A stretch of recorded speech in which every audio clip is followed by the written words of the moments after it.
جیسے ہمارے پاس ہتھیار ہیں، شیطان کے بھی ہتھیار ہیں، ایک ان میں سے جھوٹ ہے، لکھا ہوا ہے وہ جھوٹ ہے اور جھوٹوں کا باپ ہے، اور جھوٹ کے وجہ سے وہ خدا کی شبیہ کو جو ہے، خدا کے صورت کو جو ہے وہ ہماری نظر میں ڈسٹارٹ کرے گا کہ خدا ایسا ہے، خدا ایسا ہے۔ اسی وجہ سے بہت سارے لوگ چرچ آنے سے ڈرتے ہیں، کیونکہ انہیں لگتا ہے خدا ظالم ہے۔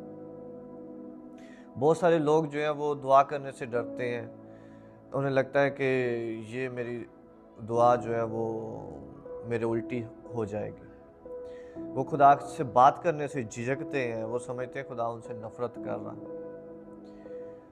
وہ خدا کا کلام پڑھنے سے جھجکتے ہیں، وہ سمجھتے ہیں ہم گناہ گار ہیں، یہ بہت پاک چیز ہے۔ یہ ساری چیزیں شیطان کی طرف سے جھوٹ ہے جو ان کے اندر ڈالا گیا ہے۔ حالانکہ کلام میں لکھا ہے کہ وہ رحیم ہے، وہ انتظار کرتا ہے، وہ ہمارے واسطے ہے، خدا ہماری سائڈ پر ہے، وہ اپنے لوگوں کا انتظار کرتا ہے اپنے بچوں کے لیے۔ اس نے جب یسوع مسیح بھیج دیا ہے تو اور پیچھے کیا چیز رہ جاتی ہے جو خدا نہیں چاہتا کہ یہ ہو۔ ہاللیلویہ۔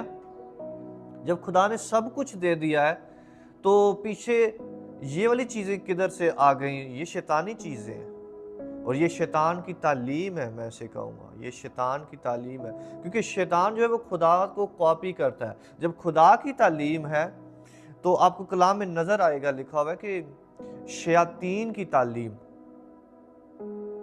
شیاطین کی ڈاکٹرین، شیاطین کی تعلیم جو ہے، شیطان نے بھی تعلیمیں بنائی ہوئی ہیں، اور وہ تعلیمیں ہمارے ارد گرد ہیں، ہمارے اندر۔